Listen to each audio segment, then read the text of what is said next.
السلام علیکم. Welcome back to my channel Sitara کی باتیں. کیسے ہیں آپ سب؟ آئی ہوپ آج ایکسائٹیڈ تو ہوں گے to learn a new story. And I am sure یہ اسٹوری ٹائم ہم سب کو دین کے بھی قریب کر رہا ہے. حیران تو نہیں ہوئے نا آپ ویڈیو کا تھمبنیل دیکھ کر کہ یہ کون سی خاتون تھی جو کہ اپنی ہنسی کی وجہ سے یاد ہے؟ اینڈ وہ ہنسی یعنی کہ لافٹر کس چیز کی ریفلیکشن تھی؟ تو سورہ ہود کی آیت نمبر 69 سے 73 میں اس پورے واقعے کا ذکر ہے، جہاں اللہ نے بتایا کہ کون تھی وہ ہنسنے والی خاتون. بی بی سارہ علیہ السلام. جی ہاں، دا وائف آف حضرت ابراہیم علیہ السلام and the mother of. You will get to know in this video further. So don't get curious, just stay tuned. آج ہم ایک ایسی خاتون کی کہانی سنیں گے جن کا ذکر پرانی کتابوں میں ملتا ہے، لیکن ان کی پہچان ان کے نام سے نہیں بلکہ ایک ہنسی سے ہے.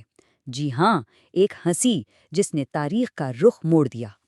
تو سوال یہ ہے کہ آخر یہ کون تھیں اور ان کی ایک ہنسی میں ایسا کیا خاص تھا کہ اسے آج تک یاد رکھا جاتا ہے؟ چلیں آج اسی راز سے پردہ اٹھاتے ہیں. دیکھیں، یہ کوئی سنی سنائی بات نہیں ہے. اس کہانی کا ذکر خود قرآن پاک میں ہے، وہ بھی 2 جگہ، سورہ ہود اور سورہ الذاریات میں. اس سے ہی اندازہ لگایا جا سکتا ہے کہ یہ کتنی اہم بات ہے. تو ان کی کہانی کا پہلا باب ہے انتظار کا. ایک لمبا، بہت لمبا انتظار، اور ایک ایسی زندگی جو بس ایک ہی خواہش کے پورے ہونے کی منتظر تھی. تو یہ عظیم خاتون کوئی اور نہیں بلکہ حضرت سارہ تھیں، پیغمبر حضرت ابراہیم علیہ السلام کی بیوی. ان کا شمار دین ابراہیمی کی سب سے اہم شخصیات میں ہوتا ہے. تو حضرت سارہ کون تھیں؟ وہ صرف حضرت ابراہیم کی بیوی نہیں تھیں، وہ ان کی کزن بھی تھیں، اور ان لوگوں میں سے تھیں جنہوں نے سب سے پہلے ان پر ایمان لایا. ذرا سوچئے، انہوں نے حضرت ابراہیم کے ساتھ عراق سے مصر تک کا کٹھن سفر طے کیا. اپنی خوبصورتی اور وفاداری کی وجہ سے وہ بہت مشہور تھیں، اور ان کا ایمان اتنا پختہ تھا کہ انہوں نے مصر کے طاقتور فرعون کا بھی ڈٹ کر مقابلہ کیا. اتنی ساری خوبیاں ایک طرف، لیکن کئی دہائیوں تک ان کی زندگی میں بہت بڑی کمی تھی.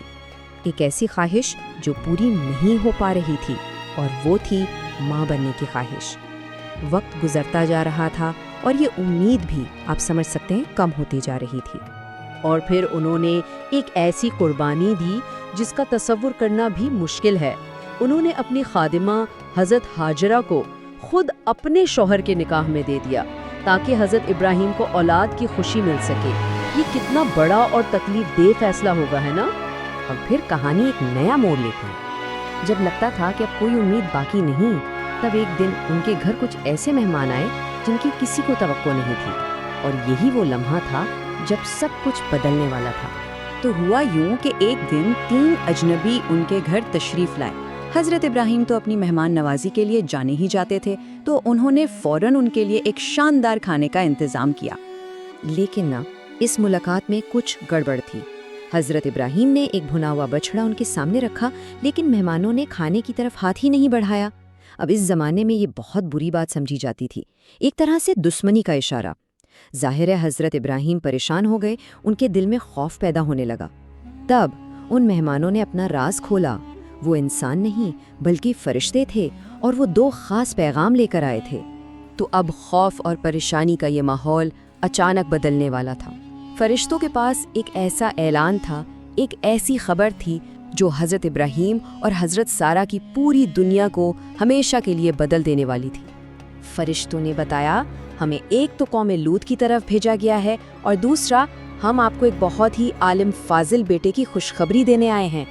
ذرا سوچئے، ایک ہی وقت میں 2 خبریں، ایک طرف تباہی کا پیغام اور دوسری طرف ایک نئی زندگی کی سب سے بڑی خوشخبری.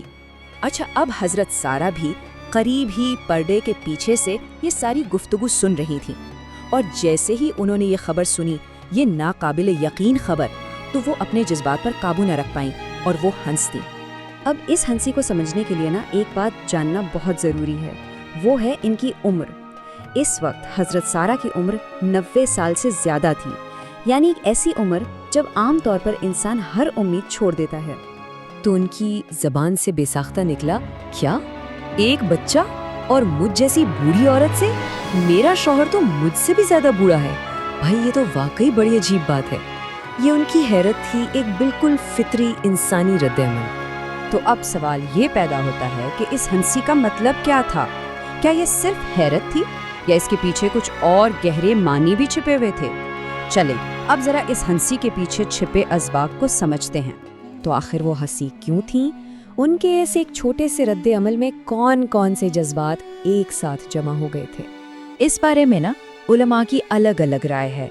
کچھ کہتے ہیں کہ یہ سکون کی ہنسی تھی کہ شکر ہے یہ مہمان فرشتے ہیں، کوئی دشمن نہیں. کچھ کا خیال ہے کہ یہ خوشی کی ہنسی تھی کہ گناہ گار قوم کو سزا ملنے والی ہے. لیکن جو سب سے عام تشریح ہے وہ یہ ہے کہ یہ ہنسی حیرت، خوشی اور شکر گزاری کا ایک ملا جلا اظہار تھی. سوچیں، ایک ناممکن خواب جو اچانک سچ ہونے جا رہا تھا. ان کے اس انسانی رد عمل پر فرشتوں نے ایک بہت گہری بات کہی. انہوں نے کہا، کیا آپ اللہ کے حکم پر تعجب کر رہی ہیں؟ یہ ایک طرح سے یاد دہانی تھی کہ بھئی جہاں انسان کی سوچ ختم ہوتی ہے نا، وہاں سے اللہ کی قدرت شروع ہوتی ہے. اور یہی وہ نقطہ ہے جہاں ہمیں ایمان کا اصل مطلب سمجھ میں آتا ہے. ایمان کا مطلب ہی یہی ہے کہ اس بات پر بھروسہ کیا جائے جو عقل اور منطق سے بالاتر لگے. حضرت سارہ کی یہ کہانی اسی ایمان کی ایک جیتی جاگتی مثال ہے. تو آخر میں حضرت سارہ کی اس کہانی سے ہم کیا سیکھ سکتے ہیں؟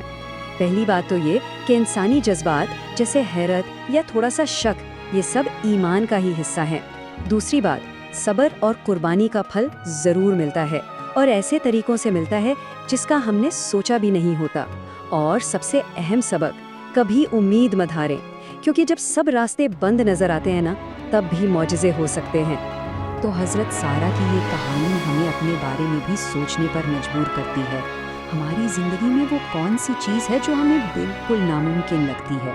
کیا پتہ وہ بھی بس تھوڑے سے وقت اور پختہ ایمان کا معاملہ ہو. اتنا سکون دیتا ہے نا یہ خیال کہ اللہ کے لیے کچھ ناممکن نہیں، بس ہمارا ایمان اور توکل پختہ ہونا چاہیے. انشاءاللہ نیکسٹ ویڈیو کے ساتھ آؤں گی. خوش رہیں اور مجھے میری فیملی کو دعا میں یاد رکھیں. اللہ حافظ.